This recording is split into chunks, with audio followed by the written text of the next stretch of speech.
दोस्तों, स्वागत है आप सभी का इलेक्ट्रॉनिक स्टडी यूट्यूब चैनल पर। नमस्कार।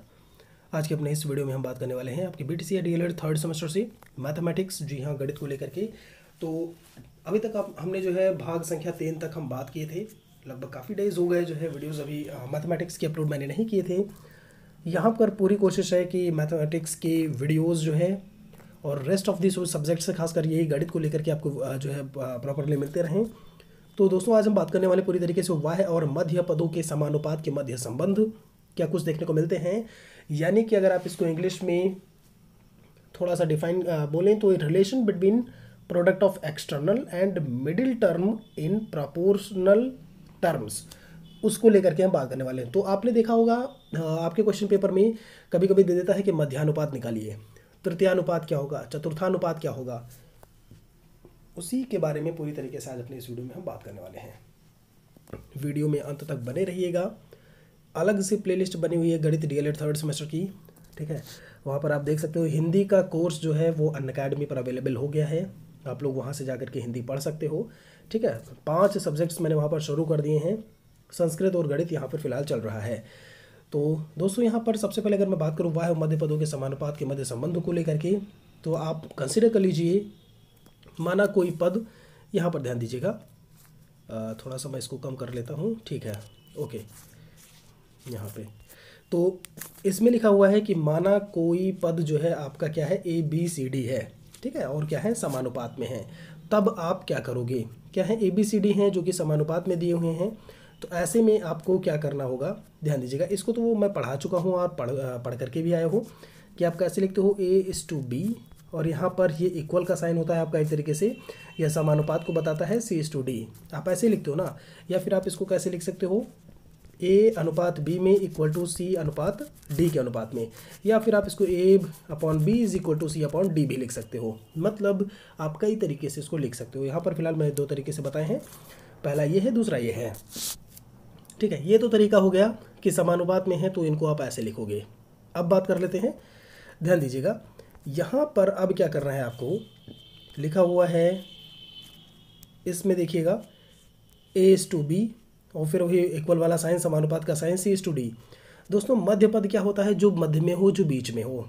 आप देखिए ABCD में B और C क्या दिख रहे हैं, मध्य पद दिख रहे हैं। आपको दिख रहा होगा B और C जो है वो मध्य पद है, मतलब बीच में है, मिडिल टर्म्स है वो।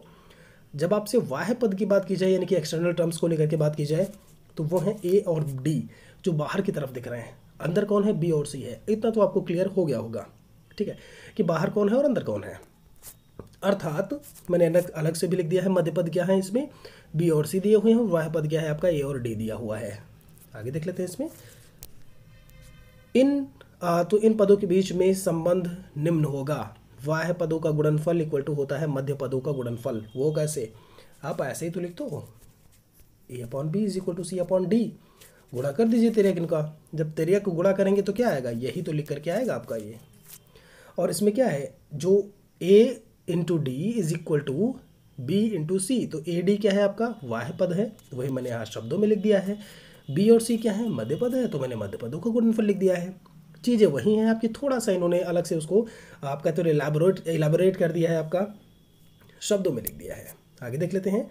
अब यहाँ से अगर आपसे कहा जाए कि ABCD की वैल्यू निकालिए इस टर्म से, मतलब ये जो आपने गुणनफल, ये गुणा किया है, इस ABCD की वैल्यू निकालिए, तो आप आसानी से निकाल सकते हो इसमें। जब दोस्तों A की वैल्यू निकालोगे यहाँ पे, तो आपको अच्छी तरीके से पता है A के मल्टीप्लाई में D है, तो सामने वाला जो होता है इक्वल टू के आगे वो आपका जो है और ऊपर रहता है अंश में, और हर में जो A के मल्टीपल में होता है वो आ जाता है। तो ऊपर कौन रहेगा, B×C, और A के मल्टीपल में क्या है, D है। तो ये किसकी वैल्यू हो जाएगी, आपकी A की वैल्यू हो जाएगी। वही देखिए लिखा हुआ है यहाँ पे, A इक्वल टू क्या लिखा है, फिर से देख लेते हैं यहाँ पे, ठीक है। A इक्वल टू क्या है आपका जो है B×C डिवाइडेड बाई D। ऐसे में अगर D की बात करूँ तो दोस्तों वही हो जाएगा आपका। देखिए यहाँ से अगर आप D निकालोगे तो B×C ऊपर चला जाएगा और डिवाइडेड बाई क्या हो जाएगा, A, वही लिखा हुआ है। देखिए जब आप C की वैल्यू फाइंड आउट करेंगे तो ये वाला ऊपर हो जाएगा अब A×D, और C के मल्टीपल में B है तो B नीचे आ जाएगा, A×D इंटू B। और जब आप B की वैल्यू निकालेंगे, यहाँ पर देखिए जब V की वैल्यू होगी तो A×D यानी वो अंश में चला जाएगा नॉमिनेटर में, और डिनोमिनेटर में कौन आएगा आपका, C आएगा, ठीक है। तो यहाँ पर आपने ABCD की वैल्यू फाइंड आउट कर ली। ऐसे में आपको वैल्यूज़ भी निकालने को मिल सकती हैं। ठीक है, इसमें हम 2-3 न्यूमेरिकल्स के भी बारे में बात करेंगे अभी लास्ट में। तो इतनी बात मैं आशा कर सकता हूँ कि आपको समझ में आया होगा। नोट करके पॉइंट लिखा हुआ है, ध्यान दीजिएगा। यहाँ पे मैं जूम कर दे रहा हूँ। ठीक है, ये आपका ABCD करके लिखा हुआ है। तो A क्या है? प्रथमानुपाती है, प्रथम है, प्रथम अनुपाती हो गया। B आपका दूसरी प्लेस पे द्वितीयानुपाती मैंने बोल दिया। C क्या है? तृतीय, उसमें है तृतीयानुपाती हो गया। और चतुर्थ अनुपाती आपका D है। दोस्तों ऐसे ही अभी क्वेश्चंस देखेंगे कि आपको कैसे दिया होगा और कैसे आपको फाइंड आउट करना होता है। ध्यान दीजिएगा, जब आपको ये पूछा जाए, सवालों के बारे में बात करते हैं, जब आपसे ये पूछा जाए कि चतुर्थानुपाती शब्द ज्ञात करना, मतलब चतुर्थ जो अनुपाती शब्द है उसको आप कैसे फाइंड आउट करोगे। तो आपको पता चल गया कि जो D वाला है उसी की जगह चतुर्थानुपाती होता है ना, यानी कि उसको आप x मान लीजिए। भाई वो वैल्यू भी मुझे पता नहीं है तो मैंने x मान लिया, या आप कुछ भी मान लीजिए, z मान लीजिए, आप कुछ भी मान लीजिए। जबकि 3 आपके ऐसे ही हैं, A/B, बीच में समानुपात का साइन C, चतुर्थानुपाती शब्द ज्ञात करना है तो मैंने x लिख दिया। कुछ नहीं करना है आपको, बस x इक्वल टू क्या हो जाएगा। अभी आपने ऊपर देखा है कि जब आप D इक्वल टू निकाल रहे थे तो B cross C divided by A, वही तो लिखा हुआ है आपका यहाँ पे, B cross C divided by A। यहाँ से आप चौथा पद फाइंड आउट कर सकते हो। उम्मीद करते हैं ये बिंदु आपको समझ में आया होगा। आगे देख लेते हैं इसमें। दोस्तों जब तृतीयानुपाती पद ज्ञात करना होता है, मान लीजिए A और B दिया हुआ है और आपको तृतीयानुपाती पद जो है ज्ञात करना है, तो तृतीयानुपाती कहाँ होता है आपका? यहीं पे तो होगा भाई। ये A प्रथम है, B द्वितीय है, x मैंने मान लिया तृतीयानुपाती निकालना है, और D आपका जो है चतुर्थानुपाती है। तो जब x की वैल्यू फाइंड आउट करेंगे तो कितना आ जाएगा? अभी मैंने बताया कैसे आप निकालेंगे। ये हो जाएगा आपका A cross D divided by B। यहाँ पर देखिए मैंने वैसे लिख दिया है। इसका मतलब ही ये जो डबल कोलन साइन है, इसका मतलब ही आपका क्या होता है? Equal to. ठीक है, तो x की value A cross D divided by B हो जाएगी। आगे देख लेते हैं इसमें। तीसरा लिखा हुआ है मध्यानुपाती पद ज्ञात करना। A और B दिया हुआ है, अब मध्य अनुपात पद निकालना है इसमें से। तो भाई अभी हम पढ़ के आए हैं कि B और C हमारे दोनों के दोनों क्या होते हैं? मध्यानुपाती होते हैं। ठीक है, या उसको छोड़ दीजिए, बीच में जो भी होगा आप वह पदों को छोड़ दीजिए। मतलब जो यहाँ पर मान लीजिए A है, यहाँ पर B है, इनको आप छोड़ दें। जो अंदर के पद होते हैं वो क्या होते हैं? मध्यानुपाती होते हैं, मिडिल टर्म्स होते हैं। तो भाई यहाँ पर भी मैंने x मान लिया, यहाँ पर भी x मान लिया, समानुपाती हैं। ठीक है, ध्यान रखिएगा, दोनों x हैं आपके। तो ये क्या हो जाएगा? A/x equal to x/b। तो एक इस तरह गुणा कर दीजिए, x का x² हो जाएगा और A और B का A भी हो जाएगा, वही लिखा हुआ है।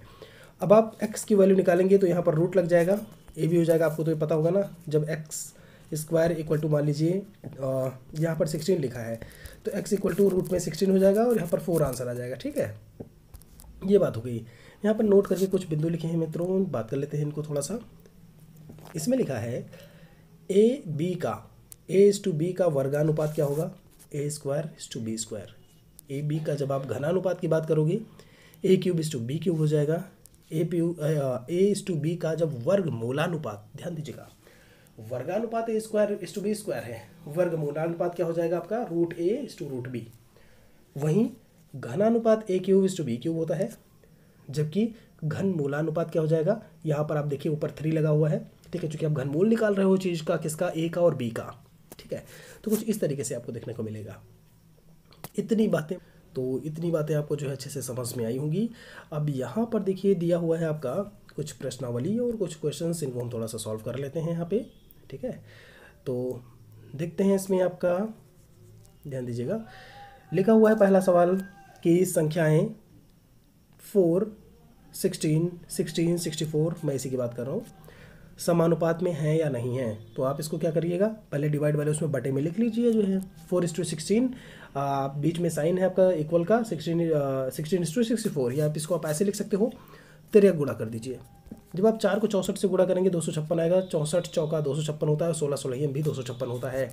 मतलब आपका जो लेफ्ट वाला है वो राइट वाला, मतलब जब आप गुणा कर रहे हो, अभी हमने देखा था ना मध्यानुपात इक्वल टू जो वाह्यानुपात का गुणनफल, दोनों आपके बराबर दिख रहे हैं, तो ये क्या है? एक तरीके से समानुपात में देखने को मिलेंगे। आंसर आपका क्या होगा? समानुपात। आपको जब भी पूछा जाए समानुपात में होंगे कि नहीं होंगे, आप ऐसे ही फाइंड आउट करोगे। आगे देख लेते हैं।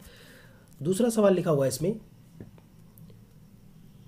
5:15 और फिर आपका समानुपात का साइन 10:x, तो x की वैल्यू फाइंड आउट करनी है।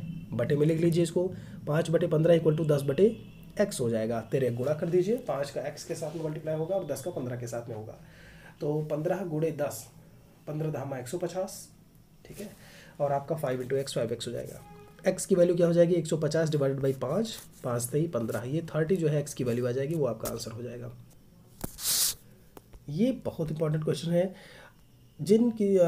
किसी भी मित्र ने जो है SSC या आपके IBPS या किसी उसकी बात करो एग्ज़ाम दिए होंगे, तो ऐसे सवाल आपको ज़रूर मिले होंगे कभी ना कभी। आप मॉक टेस्ट करते थे, आप स्पीड टेस्ट करते थे, ST बोलते हो जिसको आप लोग, कहीं ना कहीं आपको ऐसे सवाल ज़रूर मिलेंगे। इवन क्वेश्चन पेपर में ये सवाल पूछा गया है। A:B = 2:3 दिया हुआ है, B:C = 4:5 दिया हुआ है, तो A:B:C का मान निकालना है। आप लोग एक चीज़ जान लीजिए, जब A:B:C का मान निकालना है तो उसको आप कैसे लिख दोगे, A:B:C।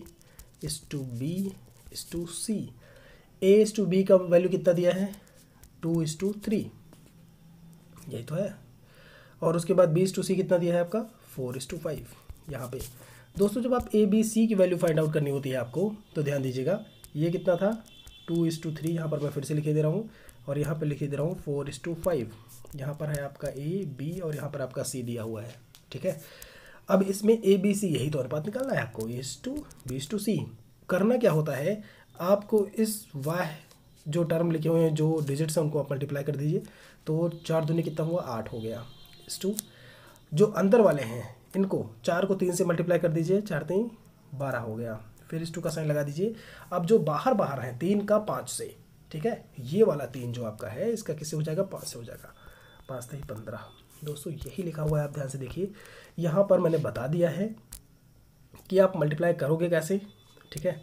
तो इनको जब आप मल्टीप्लाई करोगे तो 8:12:15, ये आपका A:B:C का आंसर देखने को मिलेगा। बहुत इंपॉर्टेंट है।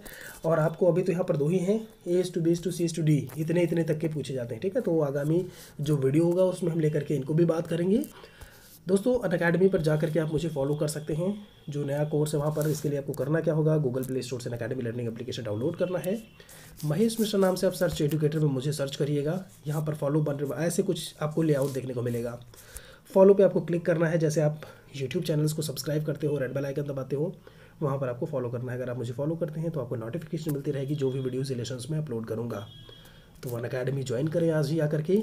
लाइव क्लास को लेकर के मैंने बताया था आपका 1 मार्च से इलेक्ट्रॉनिक स्टडी पर लाइव क्लासेस चलेंगी आपकी 8 to 9 PM। सब्जेक्ट्स को उसी समय हम बात करेंगे कि अगर कुछ सब्जेक्ट्स होने वाले हैं। यहाँ अगर आपको कुछ भी ना समझ में आया हो तो आप पूछ सकते हो। चैनल को सब्सक्राइब आप लोग ज़रूर कर लीजिए जिन्होंने अभी तक नहीं किया है। लाइक कमेंट भी कर दें अगर आपको अच्छा लगा हो वीडियो, तो शेयर करें अपने दोस्तों सहपाठियों के साथ में। नेक्स्ट पार्ट इसका जल्दी ही हाजिर होगा। तब तक के लिए आप सभी का बहुत बहुत धन्यवाद।